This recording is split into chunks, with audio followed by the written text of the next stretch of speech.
Annyeonghaseyo! Welcome to Seoul. Today we're going to show you a day out walking tour of downtown Seoul. We're taking you to 5 of our favorite spots in the downtown area. They're all easily walkable in any order, or you can take the subway if you prefer. Our first stop today is Namsan Tower.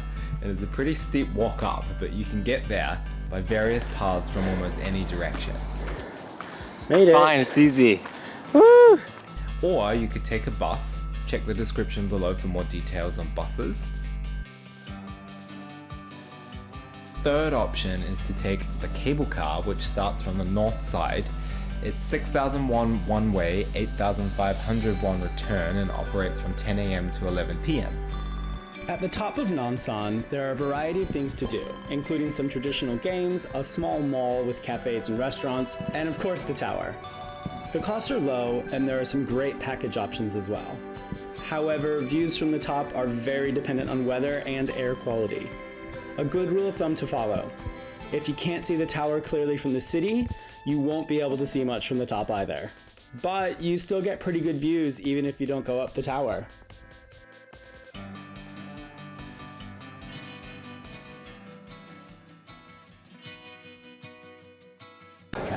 Hey, we are in Myeongdong. It's about 6 p.m. Myeongdong really gets busy around 5, 6, 7 o'clock at night. All the food stalls open. This is an awesome place to come and eat really varied Korean street food.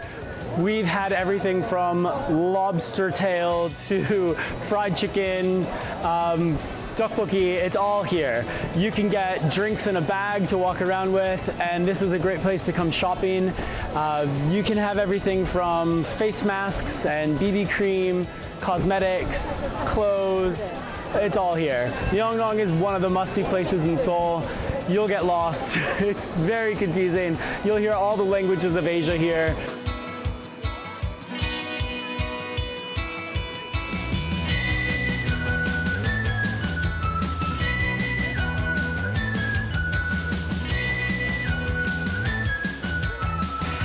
So right behind me is one of our favorite restaurants in Seoul. It's called Kimbap Jungkook. It's a chain.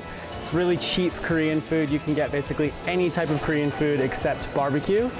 So if you're looking for a way to try a few different things for a really low amount of money, this is a cool place to go. We're right in sort of the entrance of Myeongdong, so you should be able to find it on a map. Right around the corner from here is one of our other favorite restaurants. It's called Mr. Cheese. It's a place where you can get dak galbi, and this is one of the Korean foods that I can almost guarantee you'll have never tried unless you've lived in Korea. It's like a chicken hot pot. They cook it right on the table for you. It's really spicy, really good dak galbi. So if you're looking for a new type of Korean food and a really unique experience, check out Mr. Cheese. I think it's 11,000 won per person. Easy peasy. This is the Chunga Changa. It meanders through downtown Seoul. 10 years ago, it was excavated and turned into a public walkway or park. It's a creek that meanders through downtown Seoul, which is really beautiful, calm and unique. Walk on it from City Hall all the way to Dongdaemun. You can avoid all the traffic sounds. All you hear is the sound of running water. You can see fish.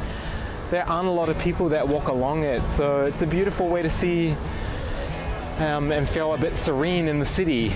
You can pop up at a lot of famous touristy spots as you go, and there are maps all the way along. Welcome to Gyeongbokgung Palace. This is the biggest palace in Seoul. It's probably the most impressive as well, so if you only had time to come to one, this is the one that you should check out. Right behind me is Gwanghamun Gate. They finished rebuilding it a few years ago. It's really impressive. Behind me here is the main entrance to the palace. It's usually open from 9 to 5 or 6 in the evening, and on a normal day it's 3,000 won for admission for adults. There's free English tours at 11, 1:30, and 3:30 every day, so if you can make one of those, I really recommend it. There's a lot of really great information. It makes the tour a lot more interesting because otherwise you're just walking around and looking at buildings. Today is Chuseok, that's why everybody's all dressed up today, and it's free, so we decided to come in today and do some filming to show you guys what we think are some of the highlights of the palace.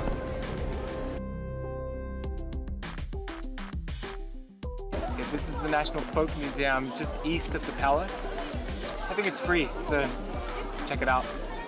All right, so just outside of the National Folk Museum, right across the street is the National Museum of Contemporary Art. It's a really new building. We've never actually been in, but if you're in the area and you really like art, it's a cool place to check out. And if you just go up the street north, you head into an area of town called Samcheondong. That's where the president's house is, the Blue House. There's also a Hanok village, which is an area of Seoul that's quite preserved. You have all the old style houses. It's where they film a lot of movies and TV shows because it's really scenic.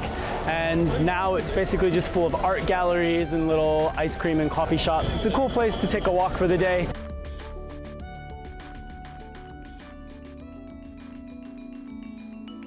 Welcome to Insadong Street. We're about a 5-minute walk south of Myeongdong, just around the corner. This is a traditional handicraft street where you can find souvenirs. They also have Hanok-style restaurants in this area where you can eat on the floor and try some traditional Korean food. There are also lots of great snacks you can try in the area, some a little strange. And there are lots of tea houses where you can have a traditional tea ceremony. Insadong is a great area for art galleries.